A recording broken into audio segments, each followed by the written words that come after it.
ओ लाल मेरी बत रखियो भला झूले लालण सिंदरी दा सेवन दा सखी शाबाश कलंदर कौन शौर को सुखेरा शाय तुम छेड़े जाबे आमाय कौन शौर को सुखेरा शाय तुम छेड़े जाबे आमाय।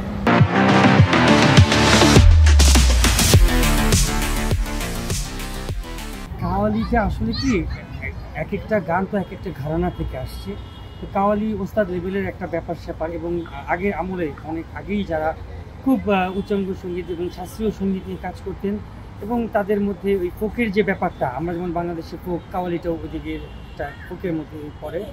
তো ওখান থেকেই আসলে মূলত ওটার এই মানে আশাটা, এবং বর্তমানে এই জিনিসটা খুব চলছে এবং সবাই খুব পছন্দ করছে।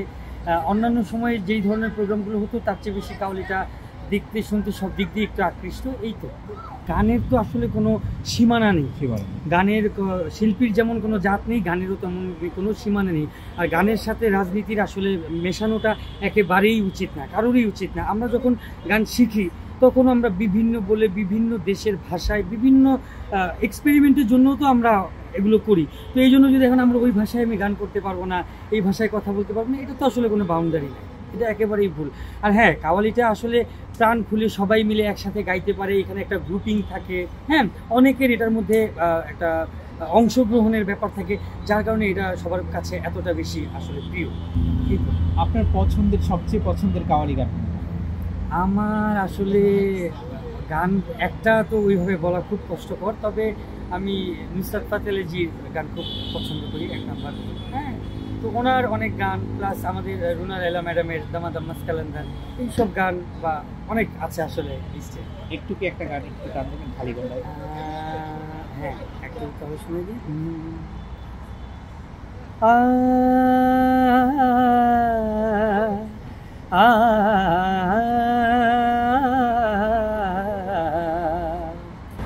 ओ लाल मेरी बत रखियो भला झूले लालण सिंदरी दा सेवन दा सखी शाबाश कलंदर दमादम मस्त कलंदर अली दा पहला नंबर दमादम मस्त कलंदर अली दा पहला नंबर हो लाल मेरी ও লাল মেরি।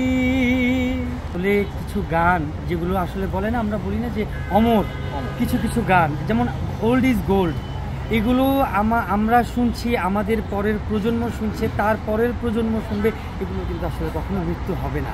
সেই ধারাবাহিকতাই এগুলো যুগের পর যুগ আমাদের দিলে রাজ করে আসছে।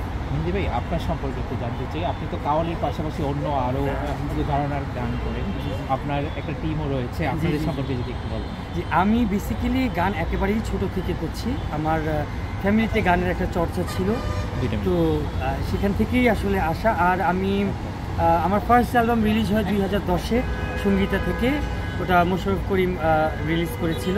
আর 19-এ আমার একটা গান আসে জি সিরিজ থেকে, এছাড়াও অনেকগুলো মিক্স অ্যালবাম আমার লেখা, আমার সুরেই, আর সামনেও আসছে। পাশাপাশি আমি যেহেতু ক্লাসিক্যাল করেছি, ওই থেকেই আমি আধুনিক, তারপরে গজল, তারপরে যে সফট মেলোডি, যে সেমি ক্লাসিক্যাল, সব ধরনের করার চেষ্টা করি। যে মানুষ পছন্দ করে আমি ট্রাই করি, যখন দেখি যে সবাই ভালো লাগছে তখন আলটিমেটলি করা হয়ে যায়। কোন স্বর্গ সুখের আশায় তুমি ছেড়ে যাবে আমায়, কোন স্বর্গ সুখের আশায় তুমি ছেড়ে যাবে আমায়, তুমি ভুলে যাবে আমায়।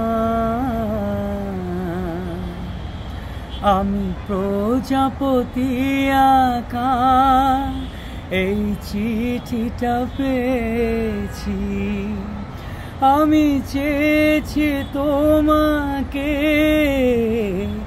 এই চিঠিকে চেয়েছি, মন ভেঙে পড়ে ব্যথা, मन भेंगे पड़े बैठाए हम तुमसे जुदा होके मर जाएंगे रो रो के मर जाएंगे रो रो के For more updates, follow us on Facebook, subscribe our YouTube channel, get the latest update on www.daily-sun.com.